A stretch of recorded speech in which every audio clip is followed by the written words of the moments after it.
Iniciamos este segundo y definitivo bloque, esta vez con el patrimonio arqueológico y el patrimonio museístico como ejes temáticos. Marta, bienvenido a este último bloque. Gracias, Dani. Gracias a ti por haberme traído a la UDIMA y por poder compartir contigo todos estos temas tan interesantes, no solo para Guatemala, sino para todo el mundo. Ya sabes que el placer es mío en este caso. Marta, después de leer tu producción científica, que no es poca, uno pues repasa esos artículos donde citas al patrimonio arqueológico guatemalteco. Uno como historiador tiene la necesidad o siente la necesidad de llevarlo a la comparativa o de establecer una serie de similitudes entre cuál ha sido el marchamo institucional de Guatemala a la hora de proteger su patrimonio arqueológico. Y evidentemente pues una de las primeras facetas o rasgos que tenemos que ver es el contexto en el que se ha producido pues, digamos, la gestión del patrimonio arqueológico en Guatemala. Siglo XIX, estamos hablando de un contexto claramente colonialista, países afectados por las potencias coloniales de entonces, sobre todo afectados desde el punto de vista del patrimonio arqueológico, países que sufren esos efectos colaterales del colonialismo en forma de latrocinio, de pillaje, de saqueo o de, digamos, directamente apropiación indebida del patrimonio por parte generalmente o de prebostes de la zona o bien de otros países que muestran interés en ese patrimonio local. En este caso podría ser una culpa, digamos, compartida entre las élites, en este caso guatemaltecas o centroamericanas, pero vamos a llevarlo al caso de Guatemala, y también los intereses, sospecho, más norteamericanos que europeos. Esa era la primera pregunta o reflexión que quería hacerte. ¿En qué medida ha mostrado más interés en Norteamérica que Europa del patrimonio guatemalteco y si la UNESCO ha tomado algún tipo de medida preventiva para proteger el patrimonio arqueológico guatemalteco? Bueno, sin duda alguna por toda nuestra cercanía y por el colonialismo externo e interno que hemos tenido de Estados Unidos, la influencia mayor ha sido norteamericana, ¿no? Sobre todo pues con Morley, con Thompson, con todos los grandes arqueólogos que llegaron a descubrir todas las ruinas mayas, que en el fondo podríamos decir que nos hicieron, digamos, un favor por una parte y un expolio por otra, obviamente. Un favor en la medida que al descubrir el pasado maya, desde el finales del 19, principios del 20, al descubrir el pasado maya, les obligó a los intelectuales de la época a decir, pero si teníamos una gran cultura, pues entonces no podíamos decir que los mayas eran una raza inferior, que no sabían nada, que no tenían cultura. Sin embargo, es muy curioso porque el factor del racismo es tan brutal que a pesar de los grandes descubrimientos de la estela de Uaxactum, de las ruinas de Tikal, etcétera, etcétera, casi todos los intelectuales siguen diciendo, bueno, sí, mayas sí, pero indios no. Es decir, los mayas de antes, pues sí, debían ser una cultura fantástica, pero no tiene nada que ver con la de ahora. Pero sí realmente obligaron a poner sobre el tapete académico, vamos a poner sobre la agenda cultural, es decir, que teníamos un pasado glorioso. Pero por otra parte, evidentemente, empezaron todas las universidades a hacer grandes expolios, ¿no? Uno de los mayores expolios fue un arqueólogo, Gates, me acuerdo por Bill Gates, que realmente en su correspondencia se llevaba pero cantidad de cosas, y fíjate qué barbaridad que este Gates fue el director general de arqueología de Guatemala, siendo norteamericano. Claro, estamos hablando de connivencia local para llegar a ser, y que además otro historiador guatemalteco muy importante, Villacorta, es el que permite que haya un, entre comillas, gringo, el que sea el director general. Y él dice, sí, así me estoy llevando estas cosas, estas otras, no sé qué y tal, y así las voy a hacer una subasta. Él mismo en su correspondencia dice que va a hacer una subasta con todas las piezas que se lleva de Guatemala. Este proceso de expolio y de penetración, lo terrible es que sigue estando vigente en Guatemala en estos momentos.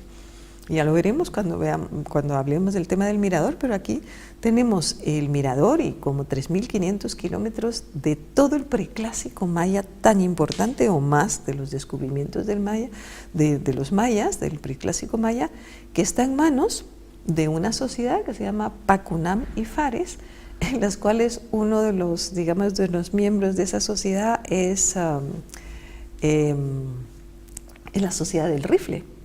Vaya. Y otro es Mel Gibson. O sea, Mel Gibson es uno de los socios de esa sociedad. Y que toda esta, digamos, este cúmulo de sitios arqueológicos fantásticos no está protegido, no es un parque nacional. Es decir, pertenece, digamos, aparentemente a unas sociedades que realmente no son nacionales, ¿no? Entonces, seguimos con ese, digamos, con ese planteamiento en donde un arqueólogo, Hansen, es el que decide quién va o quién no va al mirador, ¿no? Entonces, esto realmente sigue siendo penoso.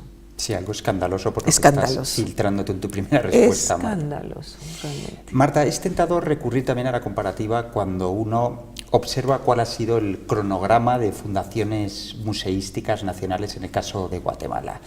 Estamos hablando de una fundación tardía, me refiero al Museo Nacional de Etnología y Arqueología, creo que es 1931, pero me ha llamado la atención que durante prácticamente 90 años se han ido sucediendo intentos de apertura de un museo nacional que ahí sí lo hace coincidir o lo hace estar un poco a la altura de lo que estaba sucediendo en Europa en términos de motivación de las instituciones por sentir un cierto apego o desarrollar una cierta sensibilidad por lo que es el patrimonio arqueológico, las piezas y, en definitiva, pues la expresión del pasado de estos países, ¿no? En España abrió el Museo Arqueológico Nacional en 1867, pero veo que en Guatemala el primer intento, si no estoy equivocado, es de 1822. Es decir, empieza a aflorar ese deseo de las fuerzas vivas guatemaltecas y lo hace en un caldo de cultivo, yo creo que un poco fomentado por la sociedad económica del país, que también funcionaba en España, como la sociedad económica matritense, con lo cual me hace sospechar que ha habido algún tipo de estímulo, no sé si externo, qué tipo de conexiones podían tener las fuerzas vivas locales que fomentaron o que promovieron la apertura del Museo Nacional. En ese sentido, ¿podríamos estar hablando de un gesto espontáneo o hay algún tipo de acción mimética que justifique la apertura del Museo Nacional de Guatemala por alguna influencia externa? Pues realmente no te lo sé decir, porque yo tengo que reconocer que yo no soy una experta en museografía ni en museos, y que toda mi investigación de museos fue porque mi amiga Mónica Quijada del CSIC y Jesús Bustamante tenían un proyecto de museos y me metieron. Y lamentablemente tuve que empezar a investigar sobre este tema, pero que no es, digamos, de mi especialidad. Yo creo que esto empieza con la Sociedad Económica de Amigos del País porque de alguna forma pues hay un interés en rescatar ese patrimonio. Por supuesto que hubo enormes influencias norteamericanas y de las universidades norteamericanas en la promoción de la creación de un museo. Pero la creación del Museo Guatemalteco, como tú lo has dicho, es enormemente tardía si lo comparas con el de México o el de Costa Rica o el de cualquier otro país.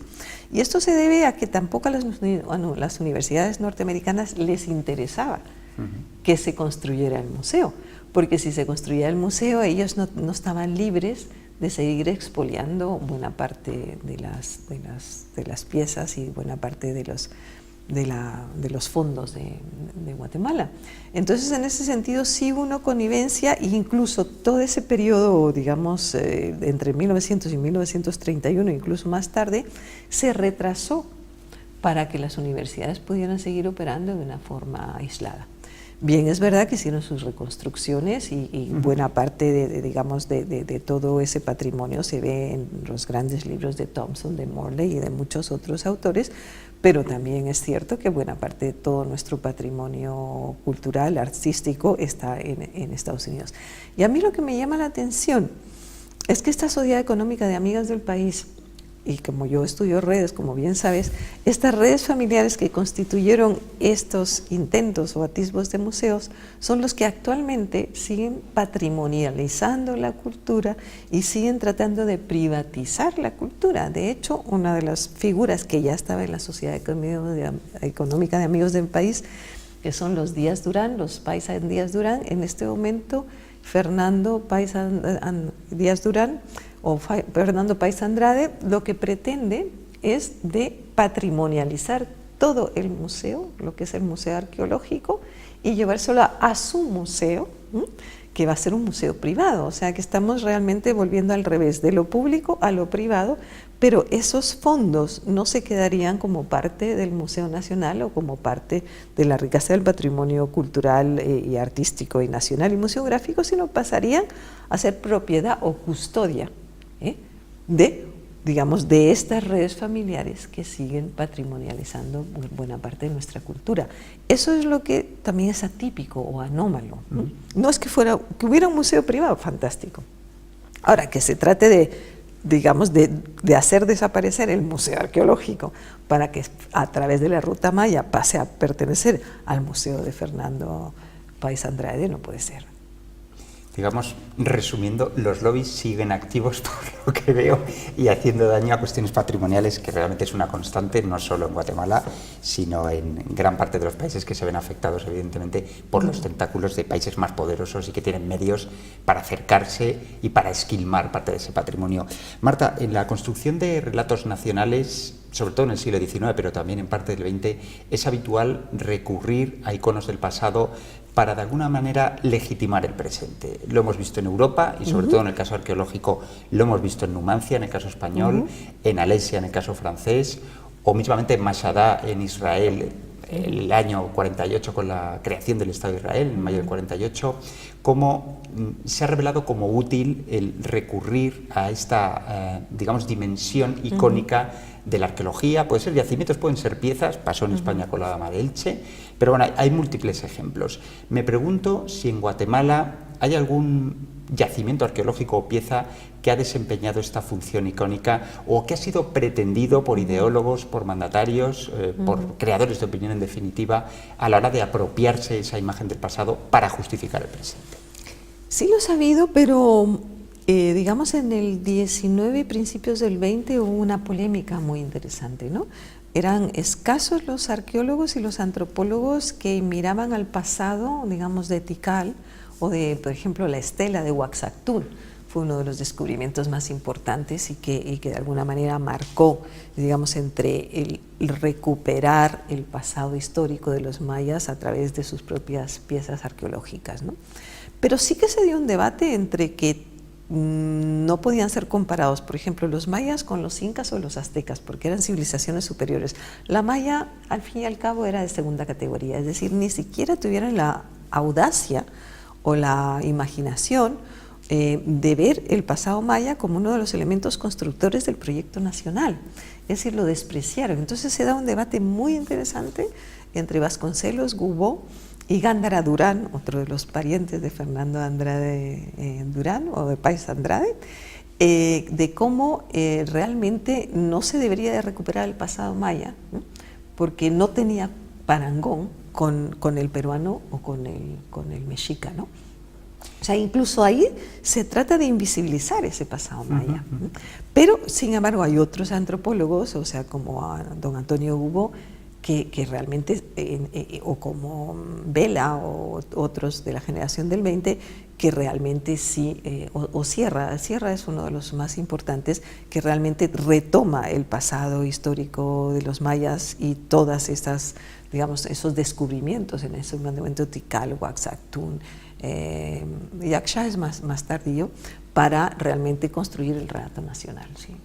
Marta, en parte lo has desarrollado ya en tus respuestas anteriores, pero uno de los asuntos que más me ha impactado, insisto, ya en parte lo has desarrollado, es esa cierta dicotomía o contradicción en la que incurren las élites guatemaltecas a la hora de, por una parte, admirar o reconocer una cierta curiosidad o admiración por el pasado maya, porque de alguna manera justifica también las glorias nacionales de Guatemala, pero esa facilidad para cortar y romper la continuidad entre lo maya y lo indígena actual.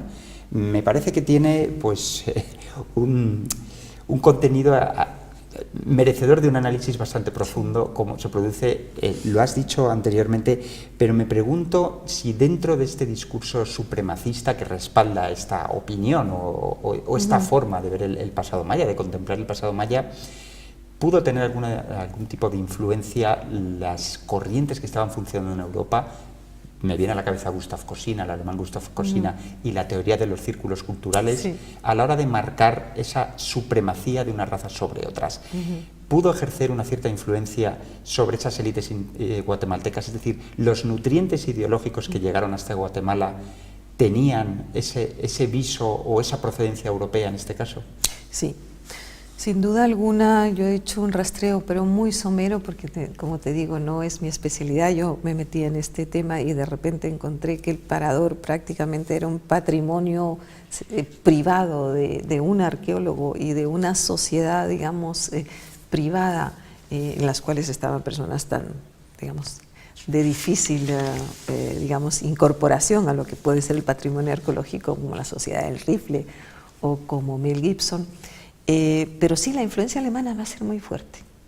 La influencia alemana y el planteamiento de a quién deben de pertenecer los museos, si al país en donde están las ruinas o a Europa que los preserva mejor, que los custodia mejor. Entonces todo ese debate con los alemanes fue muy interesante, ¿no? También con los norteamericanos, pero yo creo que la influencia alemana de Kirchhoff, de otros muchos autores alemanes va a ser enormemente fuerte a la hora de hacer entender, primero, que no debían de estar ahí en el país porque el Estado era lo suficientemente débil para no poderlos custodiar, y segundo, que se tenían que ir fuera, y de hecho se van muchos a Berlín, al Museo de Berlín, al Museo Arqueológico de Berlín, y de hecho están ahí, porque era la forma de preservar una cultura que si no iba a desaparecer porque el Estado no podía custodiarlo.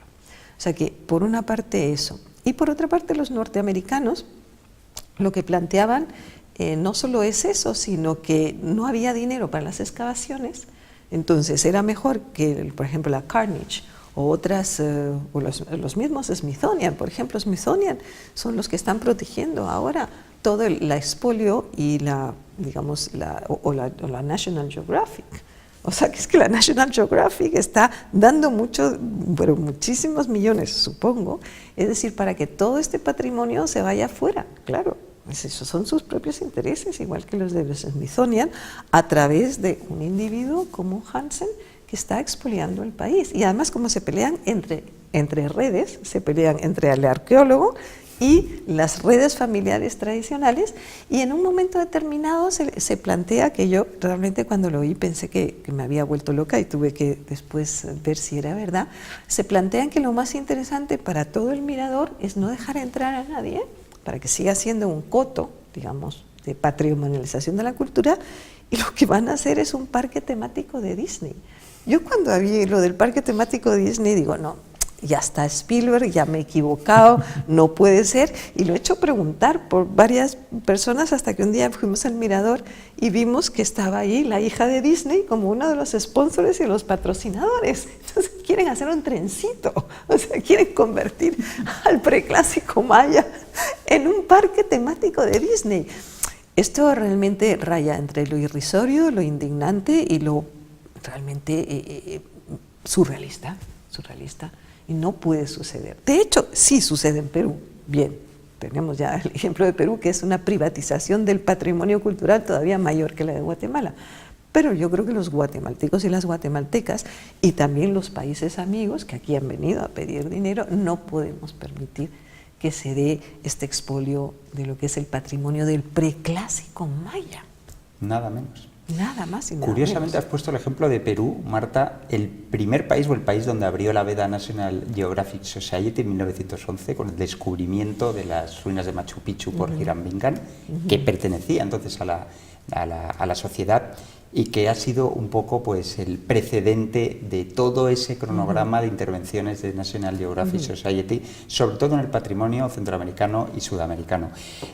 Quiero hacer otro inciso, perdóname, Marta. Has citado a lo largo de tu conferencia anterior a Ríos Montt, el presidente, el infausto presidente guatemalteco, y ahora has citado la conexión guatemalteca-alemana. Me pregunto, ¿Montt es apellido alemán? Porque Puerto Montt, la ciudad chilena, está formada de inmigrantes alemanes en este caso.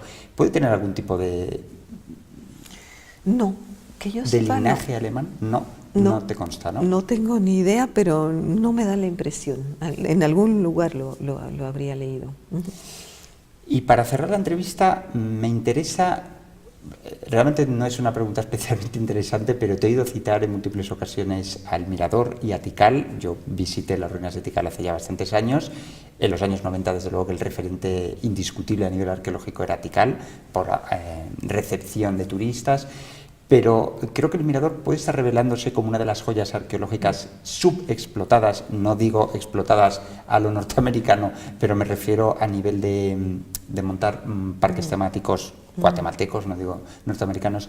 ¿Se está produciendo algún tipo de pugna para ver cuál de los dos yacimientos tiene más visibilidad o en cuál de los dos se van a acometer más proyectos en el futuro? Pues mira, no sé si se están produciendo pugnas. Lo que sí se está produciendo una pugna muy fuerte es por parte del Ministerio de Cultura de acceder a una concesión, que es la que estamos intentando evitar por todos los medios en distintos colectivos, no solo los arqueólogos, sino gente digamos, de cultura. De hecho, ha habido alguna ministra que ha defendido que eso no se puede dejar que el patrimonio cultural no puede dejar de pertenecer al Estado, es decir, que no se puede desnacionalizar lo que realmente ya se ha nacionalizado. Pero yo no creo que haya pugna entre Tikal y digamos, Uaxactún y lo que puede ser Yaxchá, ¿no? O sea, porque, por ejemplo, Yaxchá es otro de los parques del Clásico más espectaculares en estos momentos y que está bastante bien conservado. Pero lo que sí que se está dando una pugna interna es muy grande, es sobre qué destino se le va a dar a todo el preclásico maya.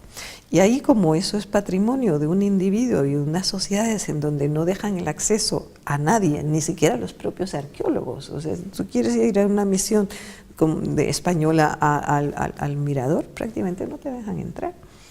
Entonces, ese tipo de privatización del patrimonio cultural realmente es una pérdida de soberanía del patrimonio cultural.